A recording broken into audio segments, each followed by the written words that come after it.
This week, we have Richardson Hitchins back in action. He is the IBF Junior Welterweight title champion. He's taking on George Kambosos, and it feels like I just blinked my eyes and George Kambosos fought.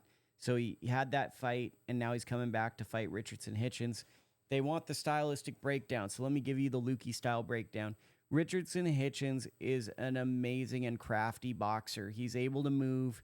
He's able to use his distance, get full extension on his punches, and he gets the extension on his shots where they're snappy that turn into damage. That damage actually has led to stoppages at the highest level, which is very impressive because I didn't see it. He beat Liam Paro, and Liam Paro, one of Paro's greatest gifts is he's able to technically put pressure on people, but also do so with volume. So that's a compelling and interesting fact as well, because, he's someone that, he can. It shows that Hitchins isn't just a one-trick pony that he can just box, but that pressure and volume might disrupt him. When Hitchins won that fight, we're looking at someone, and Hitchins also in his interviews is telling us that he's looking at legacy. He wants to be an all-time great, a world-class fighter. And his last performance showed that he is that. Now he has a world title. He's going with George Kambosos. Kambosos is really good at counter-punching people. He's good at when you come to him, he plants his feet and he can exchange with you. The one problem I see with George Kambosos in this fight that's a huge problem is Kambosos at times, and we saw this in the Maxie Hughes fight, the Devin Haney fight, fights where he struggled, even the Mickey Bay fight, the Lee Selby fight.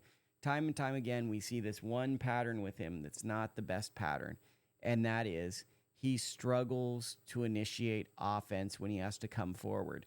So Kambosos is not the most creative initiating offense or dictating his offense when he has to go forward and be the person to lead, or he has to catch up to someone because they have a huge reach advantage and they can move around.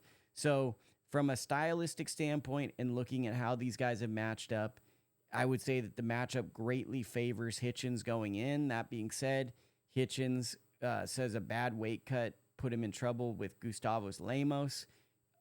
Kambosos has a little bit of that Lemos energy where he might be able to put pressure and put Hitchins in some inopportune spots. So that's something to think about. That's something to know. But realistically, and if we're being honest, this should be Hitchins getting a dominant win on the terms that he wants to do. But one thing that I do find interesting is Hitchins is giving Kambosos a lot of credit, which, I think speaks well of a fighter when you're able to give your opponent credit. But it also says that he's not overlooking Kambosos and he views him as a champion. And that also tells me that something about him knows Kambosos is coming to bring a real fight. So though I'd like to be like, this is going to be whatever, it's not one of those scintillating matchups we want to see maybe in the division at 140. I think it's also going to be a bit better than we think, because when you listen to Hitchins talk about the fight, he's holding Kambosos in a level of respect where he knows Kambosos is going to bring it. Let me know your thoughts below.